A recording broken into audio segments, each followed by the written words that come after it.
عند سلطان جائر. وقال النبي صلى الله عليه وسلم: الجهاد ماض إلى يوم القيامة. صدق الله العظيم وصدق رسوله النبي الكريم الأمين، ونحن على ذلك من الشاهدين والشاكرين، والحمد لله رب العالمين. اللهم صل على محمد وعلى آل محمد كما صليت على إبراهيم وعلى آل إبراهيم إنك حميد مجيد. اللهم بارك على محمد وعلى آل محمد كما باركت على إبراهيم وعلى آل إبراهيم إنك حميد مجيد.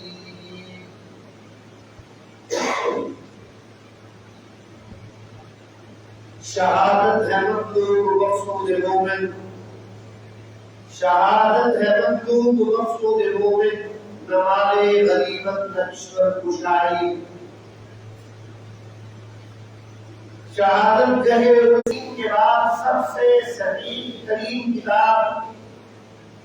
مجموعہ احادیث صحیح بخاری کے مصنف و مؤلف حضرت امام محمد بن اسماعیل بن ابراہیم بخاری رحمۃ اللہ علیہ کے احوال پر بھی چند معروضات پیش کروں گا. اور ہمارے بر صغیر آپ ہند اور اس کے قرب و جوار کے علاقوں میں قرآن اور حدیث کی سب سے نمایاں اور مرکزی خدمت سر انجام دینے والی ہستی اور بیت وقت علوم دین اور کے ساتھ ساتھ معاشیات، سماجیات، سیاسیات، تصوف اور تاریخ وغیرہ پر جن کی کافی مضبوط گرفت تھی، اور اسلام کا جو مجموعی ذاتہ حیات ہے کہ زندگی کے ہر گوشے سے متعلق اسلام رہنمائی کرتا ہے، ان کی نگہدانی، نگہبانی اور نگہداشت اور اس سے روشناس کرانے والی ہستی مجدد وقت حضرت امام شاہ ولی اللہ محدث دہلوی فاروقی رحمۃ اللہ تعالی علیہ کے حالات زندگی پر بھی اجمالی نظر اور خاکہ پیش کروں گا. اسی کے ساتھ ہی موجودہ حالات، پہلے تو عالم عرب و عالم اسلام دیگر چونکہ ایک گوشہ ہے، سرزمین انبیاء فلسطین پر دشمنان اسلام یہود و نصارہ مشتبہ ہو کر کمزور اور نہتے مسلمانوں، مرد و خواتین، بزرگ، جوان، بچے، بوڑھے، اسپتال اور تعلیمی ادارے اور مساجد اور عبادت گاہوں کو خاکستر کرتے چلے جا رہے ہیں. مسلمان ابھی اسی کے اوپر سرائے احتجاج بلند کیے ہوئے ہیں، لیکن گزشتہ 2 دن قبل ہمارا پڑوسی ملک بھارت کی جانب سے پہلگام کے علاقہ میں سیاحوں پر ہونے والے حملہ کے نتیجہ میں الزامات کی بارش اور بشارت ان کے پاکستان پر کر دی گئی. تو جبکہ یہ بدلاتے ہوئے جو بادل ہے، ان کے متعلق بھی چند کلمات پیش کروں گا. حضور نبی رحمت صلی اللہ علیہ وسلم نے نبوت کا جب بعثت ہوئی، نبوت کا اعلان فرمایا، اور اس کے 10 سال بعد آپ صلی اللہ علیہ وسلم کی رفیق حیات حضرت سیدہ خدیجہ کبریٰ سلام اللہ علیہا دنیا سے پردہ فرما جاتی ہے. اور پھر حضور نبی رحمت صلی اللہ علیہ وسلم کی دادا کے بعد کفالت کرنے والے حضرت علی مرتضیٰ رضی اللہ تعالیٰ عنہ کے والد ماجد ابو طالب کو دنیا سے رخصت ہو جاتے ہیں نبوت کے 10 سال میں، تو آنے بات صلی اللہ علیہ وسلم کو وضو سے حسین اور ممکن رہنے لگے۔ ایک وجہ یہ تھی کہ کفار مکہ جو حضرت خدیجہ اور ابو طالب کی وجہ سے آپ صلی اللہ علیہ وسلم پر براہ راست ہاتھ اٹھانے اور تکلیف اور اذیت پہنچانے سے اجتناب کرتا نظر آتا تھا، وہ اب اس کو بڑی چھوٹ اور آزادی مل گئی کہ اب کوئی محمد صلی اللہ علیہ وسلم کا ہم نوا نہیں ہے، ان کا کوئی معاون اور مددگار نہیں ہے، ان کا کوئی معیت نہیں ہے، ان کی سرپرستی کرنے والا کوئی نہیں ہے۔ تو کفار مکہ نے آپ صلی اللہ علیہ وسلم کو طرح طرح کی طریقوں سے ابتلاءات میں مبتلا کرنا شروع کیا، اور پھر دوسری طرف آپ صلی اللہ علیہ وسلم کے گھر کے احوال، گھر کے نظام اور انتظام کو سنبھالنا اور بیٹیوں کی تربیت کرنے کا فریضہ ام المؤمنین سیدہ خدیجہ الکبریٰ سلام اللہ علیہا بخود انجام دیتی تھی۔ تو ان کی رحمت کے بعد اب یہ بھی ایک دقت پیش آ گئی کہ گھر کے بھی حالات نگفتہ میں ہے، اس میں بھی پریشانی ہے، اور بعض کے حالات بھی دعوت اسلام کے راستے میں بھی رکاوٹ ہے، اور شہادت حق کے بدلے کے اندر روڑے پٹائے جا رہے ہیں، تکالیف اور آزمائشوں میں مبتلا کیا جا رہا ہے۔ یہ کیفیت دیکھ کر حضرت عثمان بن مظعون رضی اللہ تعالیٰ عنہ کی بیوی حضرت خولہ بنت حکیم رضی اللہ تعالیٰ عنہ آپ صلی اللہ علیہ وسلم کی خدمت میں حاضر ہوئی، اور حال احوال معلوم کرنے کے بعد آپ صلی اللہ علیہ وسلم کو انہوں نے مشورہ دیا کہ آپ کیوں نہیں آپ بھی اپنے لیے کوئی مقصد تلاش کر لیتے۔ تو آپ صلی اللہ علیہ وسلم نے فرمایا کیا مراد ہے؟ فرمایا کہ بچوں کی تربیت، بیٹیوں کی تربیت اور پھر گھر کے حالات کو سنبھالنا، اس کے لیے آپ کو لازم و ضروری ہے کہ آپ دوسرا عقد نکاح کر لیجیے۔ تو آپ صلی اللہ علیہ وسلم نے فرمایا کہ کس سے نکاح کروں؟ فرمایا کہ سیدہ بھی موجود ہے اور باقرہ بھی موجود ہے، جس سے آپ چاہیں آپ کا نکاح کرا دیا جا سکتا ہے، ان کو دعوت نکاح دی جا سکتی ہے۔ تو آپ صلی اللہ علیہ وسلم نے استفسار کیا کہ آپ کے ذہن میں کون ہے؟ فرمایا کہ سیدہ میں حضرت سیدہ سودا بنت زمعہ رضی اللہ تعالیٰ عنہ ہے، کہ حضرت صفوان بن عامر رضی اللہ تعالیٰ عنہ کی بیوی، آپ ان سے نکاح کر لیجئے۔ اور باقرہ میں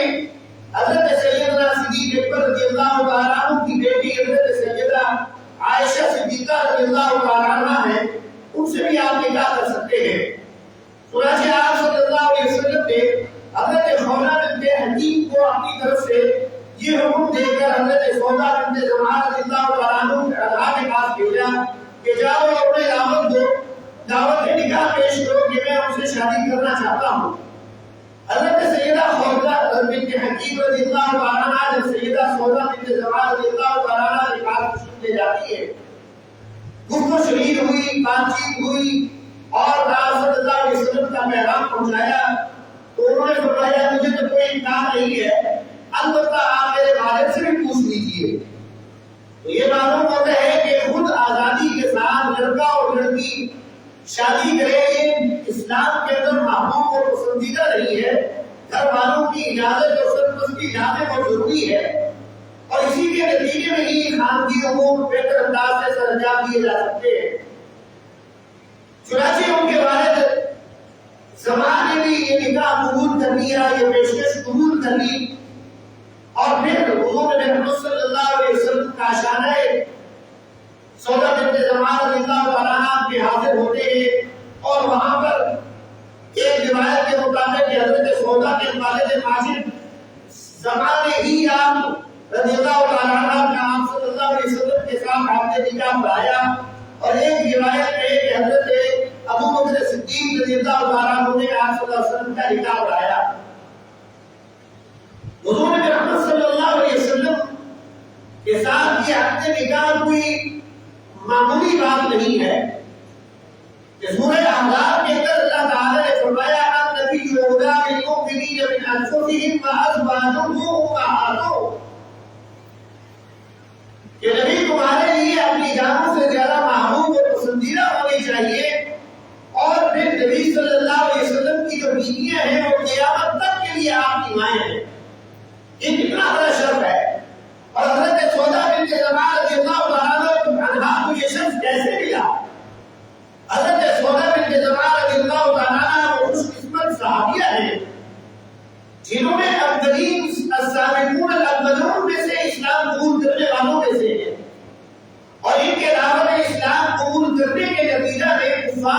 پریشان ہو گئے. پہلے کفار نے دیکھا کہ آپ صلی اللہ علیہ وسلم کے گھر والے، آپ صلی اللہ علیہ وسلم کے دوست اور غلام اور چند نوجوان آپ صلی اللہ علیہ وسلم کی دعوت حق پر لبیک کہہ رہے تھے. تو پھر وہ مذاق اڑانے لگے اور ٹھٹا کرنے لگے کہ جی یہ دیکھیں نا جی نئی بات ہے، نئے لوگ نیا خون ہے، عید قبول کر لیتے ہیں، بات کو مان لیتے ہیں، تسلیم کر لیتے ہیں. انہوں نے قبول کیا یا رشتے داروں نے اسلام قبول کر لیا تو یہ کوئی بڑی بات نہیں ہے. بڑی بات تو یہ ہے کہ ایسا مرد یا ایسی عورت کوئی اسلام قبول کرے، مشرف اسلام ہو، جو فی شعور ہو، جس کے اندر 30 دانت نکلے ہوئے ہو، جو بالغ ہو اور سب نے بلوغ کے عروج کے اوپر اور پہ پہنچا ہوا ہو. تو جب ان کو پتا چلا کہ حضرت سیدہ سودا بنت زمعہ رضی اللہ تعالیٰ عنہا مشرف اسلام ہو گئی تو وہ پریشان ہو گئے اور انہوں نے کہا کہ ہمارا سارا بنایا گیا جو مینیفیسٹو تھا، یہ جو میری پروپیگنڈا تھا، وہ منحرف ہو گیا ہے. اور پھر حضرت سیدہ سودا بنت زمعہ رضی اللہ تعالیٰ عنہا صرف السابقون الاولون میں سے نہیں ہے، بلکہ یہ وہ خاتون ہے جنہوں نے زمانہ جاہلیت یعنی قبل اسلام قبول کرنے کے بھی تمہوں کو سجدہ نہیں کیا. قبل اسلام قبول کرنے سے پہلے بھی باپ دامن رہی ہے اور پوری جو ہے بت پرستی سے، شرک سے کچھ نئے اور اجتناب کرتی رہی ہے. حضرت سیدہ سودا بنت زمعہ رضی اللہ تعالیٰ عنہا کے والد کا تعلق عامر بن لؤی کے خاندان سے اور آپ رضی اللہ تعالیٰ عنہ کی والدہ شموس کا تعلق انصار کے قبیلہ فجار سے ہے، وہ تعلق رکھتی ہے. آپ رضی اللہ تعالیٰ عنہ نے جب اسلام قبول کر لیا، حالات نرم ہوئے اور آپ رضی اللہ تعالیٰ عنہ نے صرف خود اسلام نہیں قبول کیا بلکہ دوسروں کو بھی دعوت اسلام کی، اپنے خاوند کو دعوت اسلام پیش کی. اور پھر اس نے خاوند نے حضرت زبران نے بھی اسلام قبول کیا اور ان کے بھائی اور بہنوں نے بھی اسلام قبول کیا حضرت سیدہ سودا بنت زمعہ رضی اللہ تعالیٰ عنہ کی دعوت پر. تو کفار اس خبر کو دیکھ کر آپ رضی اللہ تعالیٰ عنہ اور آپ کے خاوند کو تکلیف اور اذیتیں پہنچانے میں مشغول ہوئے. تو حضور نبی محمد صلی اللہ علیہ وسلم کے حکم پر دیگر مظلومین صحابہ کرام کے ساتھ آپ رضی اللہ تعالیٰ عنہ نے بھی ہجرت حبشہ کئی برس وہاں گزارنے کے بعد آپ رضی اللہ تعالیٰ عنہ اور آپ کے خاوند واپس مکہ میں تشریف لائے. تو آپ رضی اللہ تعالیٰ عنہ نے ان دو خواب دیکھے. ایک خواب یہ دیکھا کہ آپ صلی اللہ علیہ وسلم ہمارے گھر میں تشریف لائے اور انہیں گردن سے پکڑ لیا. تو یہ خواب انہوں نے اپنے خاوند حضرت سلطان کو بتایا تو انہوں نے اس کی تعبیر یہ بتلائی کہ آپ کا نکاح حضور نبی محمد صلی اللہ علیہ وسلم کے ساتھ ہوگا. پھر ایک اور خواب دیکھا حضرت سیدہ سودا بنت زمعہ رضی اللہ تعالیٰ عنہا فرماتی ہے کہ میں تقریر کے ساتھ ایک لگا کر سہارا لے کر ایسی ہی اونٹ رہی تھی کہ خواب میں کیا دیکھتی ہوں، آسمان پھٹتا ہے اور میری گود کے اندر چاند آ کے گر جاتا ہے. جب میں نے یہ خواب اپنے خاوند کے سامنے پیش کیا تو اس نے کہا کہ میری رحلت جو ہونی ہے مجھے دنیا سے رخصت ہونا ہے، وفات پا جانا ہے اور پھر آپ کا نکاح آپ کی گود کے اندر چاند کے آنے کا مطلب یہ ہے کہ عرب کا جو چاند حضرت محمد صلی اللہ علیہ وسلم ہے ان کے ساتھ آپ کا ہم سے نکاح ہوگا. چنانچہ یہ بات محقق ہوئی شوال المکرم کے مہینہ میں 10 شوال کو ایک روایت کے مطابق رمضان المبارک میں آپ کا نکاح پڑھا گیا. حضور نبی محمد صلی اللہ علیہ وسلم کے ساتھ حضرت سیدہ سودا بنت زمعہ رضی اللہ تعالیٰ عنہ کا نکاح ہو گیا. آپ کے بھائی حضرت عبداللہ جو اس وقت مسلمان نہیں تھے، جب وہ سفر سے واپس آئے ان کو اطلاع ملی تو انہوں نے بندی اٹھا کر اپنے سر پر ڈالنے لگے. یہ کیا ہو گیا کہ جس نبی کے یا جس محمد بن عبداللہ کے خلاف ان کو روکنا کرتے ہیں، باتیں کرتے ہیں، انہوں نے اس میں نہ صرف اسلام کو کیا بلکہ اس کے ساتھ نکاح بھی کر لیا ہے. تو ہمارے یہاں رشتہ داری ہو گئی ہے، قرابت داری ہو گئی ہے، آپ کیسے یہ نکاح اور اعتراض ہوگا. لیکن وہ کچھ ہی عرصے کے بعد مشرف اسلام ہو جاتے ہیں اور پھر اپنے اس فعل کے اوپر وہ ہمیشہ نادم رہے ساری زندگی. حضرت سیدہ سودا بنت زمعہ رضی اللہ تعالیٰ عنہا آپ صلی اللہ علیہ وسلم کے گھر کے اندر آپ کی بچیوں کی یہاں پر تعلیم، تربیت، پرورش کرنے میں کوئی حقیقت اور گزارش نہیں کرتی. آپ صلی اللہ علیہ وسلم کی خدمت گزاری میں بھی مصروف عمل رہی.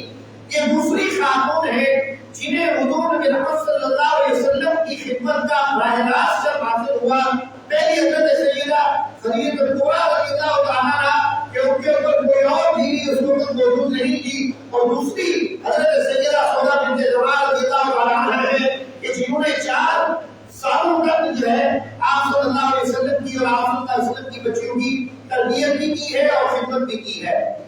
حضرت سیدہ سودا بنت زمعہ رضی اللہ تعالیٰ عنہا عبادت گزار، زاہد، فیاض، سخی تھی، بہت زیادہ مال خرچ کیا کرتی تھی رائے خدا کے اندر۔ ایک مرتبہ آپ صلی اللہ علیہ وسلم کی بیویاں امہات المؤمنین موجود تھی مجلس میں، استفسار کیا کہ سب سے پہلے آپ کے بعد سب سے پہلے کون دنیا سے رحلت کرے گا؟ حضور صلی اللہ علیہ وسلم نے فرمایا جس کے ہاتھ سب سے بڑے ہوں۔ تو یہ سمجھا جانے لگا کہ حضرت جو ہے سودا رضی اللہ تعالیٰ عنہ کے ہاتھ چونکہ کشادہ ہے تو یہ سب سے پہلے رحلت کرے گی۔ لیکن کچھ عرصہ کے بعد جو ہے ایک اور مومنی جو ہے ان کی رحلت ہوئی تو پھر انہوں نے کہا کہ نہیں، حضرت زینب رضی اللہ تعالیٰ عنہا کی رحلت ہوئی تو فرمایا کہ مراد اس سے یہ تھی کہ زیادہ مال خرچ کرنے والی جو خاتون ہے ان کا جو ہے مثال آپ صلی اللہ علیہ وسلم کے بعد ہوگا، یعنی جس کا مراد یہ تھی یعنی آخر میں سب سے آخر میں وہ رحلت کرے گی جو سب سے زیادہ فیاض ہوگی۔ چنانچہ حضور نبی محمد صلی اللہ علیہ وسلم سے 5 احادیث آپ رضی اللہ تعالیٰ عنہ نے روایت کی ہے۔ آپ صلی اللہ علیہ وسلم کی دلجوئی بھی فرماتی ہے، آپ صلی اللہ علیہ وسلم کے لیے تبسم اور ذہن کا کچھ بھی منع کرتی تھی۔ آپ رضی اللہ تعالیٰ عنہ آپ صلی اللہ علیہ وسلم کے ساتھ ایک مرتبہ نماز ادا کی، فجر کی، تہجد کی، اور فرمایا کہ یا رسول اللہ صلی اللہ علیہ وسلم آپ نے اس قدر لمبا طویل رکوع کیا، مجھے یہ خدشہ ہوا کہ مجھے نصیب جو ہے وہ اس کا حق لائق ہو جائے گا، تو میں نے پوری رکوع کے اندر اپنے نام کو تھامے رکھا۔ تو آپ صلی اللہ علیہ وسلم نے تبسم فرمایا۔ آپ رضی اللہ تعالیٰ نے آپ صلی اللہ علیہ وسلم کی دلجوئی اور رضامندی کے حصول کی خاطر اپنی جو باری امہات المؤمنین میں سے ہر امہات المؤمنین کے پاس آپ صلی اللہ علیہ وسلم باری باری تشریف لے جایا کرتے تھے، تو آپ رضی اللہ تعالیٰ نے اپنی باری حضرت سیدہ عائشہ صدیقہ رضی اللہ تعالیٰ عنہا پر اثار کر دی کہ آپ صلی اللہ علیہ وسلم ان سے محبت فرماتے ہیں۔ اور پھر آپ رضی اللہ تعالیٰ نے حضور نبی محمد صلی اللہ علیہ وسلم کی دنیا سے پردہ فرما جانے کے بعد اپنا جو کاشانہ نبوت تھا وہ گھر اور حجرہ بھی حضرت سیدہ عائشہ صدیقہ رضی اللہ تعالیٰ عنہ کو دے دیا، پیش کر دیا۔ یہی وجہ ہے کہ حضرت سیدہ عائشہ صدیقہ رضی اللہ تعالیٰ عنہ فرمایا کرتی تھی مجھے امہات المؤمنین میں سے کسی پر رشک نہیں آیا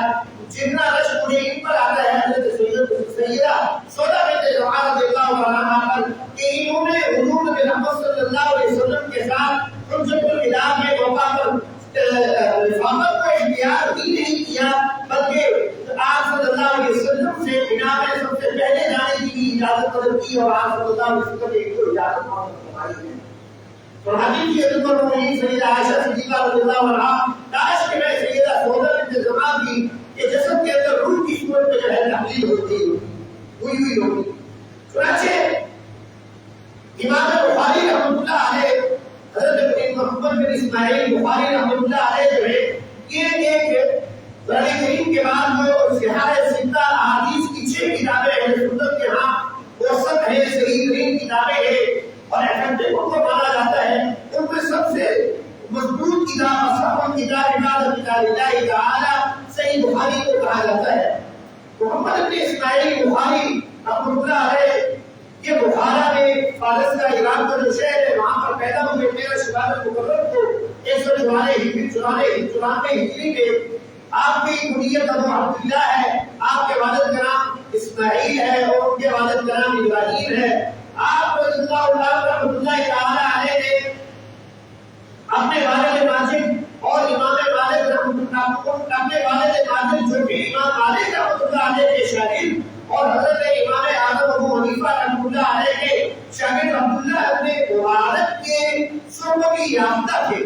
ان سے شرف نبوت اور ابتدائی تعلیم کی حاصل کی اور بلکہ بچپنے کے اندر ہی جو ہے وہ دنیا سے رحلت فرما کے حضرت امام بخاری کے والد ماجد انتصاب فیض کا موقع نہ مل سکا۔ لیکن ایک بات کی نصیحت امام بخاری کے والد اسماعیل بخاری نے اپنی بیگم کو رد دی کہ میں نے زندگی بھر میں اپنے مال کے اندر کوئی شبہ میں مال داخل نہیں ہونے دیا، یعنی حلال اور حرام کے اندر میں نے تفریق اور تمیز کی ہے۔ حلال مال کے اندر شبہ یہ بھی پیدا ہو سکتا ہے کہ میری کمائی کا ایک پیسہ ایک درہم اور دینار کوئی شبہ کا موجود ہو، حلال ہی حلال ہے میرے پاس۔ چنانچہ امام بخاری رحمۃ اللہ علیہ کا عمری کے اندر رسالت سے کی سعادت سے محروم ہوئے، بعض مائدہ پریشان ہوئی، حزین اور غمگین ہوئی، روتی رہی، رجوع اللہ کیا، دعا کی، استحضار کیا، خواب میں حضرت سیدنا ابراہیم علیہ السلام کی زیارت ہوئی اور انہوں نے بشارت دی کہ آپ کے بیٹے محمد بن اسماعیل کی رسالت جو ہے لوٹ آئے گی۔ چنانچہ وہ صبح ان کی رسالت جو ہے واپس آ گئی تھی۔ امام بخاری رحمۃ اللہ علیہ نے حصول تعلیم کے سلسلہ میں شام کا، مصر کا، مکہ کا، مدینہ منورہ کا، کوفہ اور بصرہ کے اسفار کیے، 1000 سے زائد اساتذہ سے اکتساب فیض کیا۔ امام بخاری رحمۃ اللہ علیہ نے 10 سال کی عمر سے ہی علم حدیث کے اندر جو ہے اس کی حصول کے اندر مصروف اور مشغول ہوئے اور 70,000 کے قریب احادیث ان کو زبانی یاد کی۔ یہ ان کا اتنا بڑا فائز ہے۔ امام بخاری رحمۃ اللہ علیہ کے اوصاف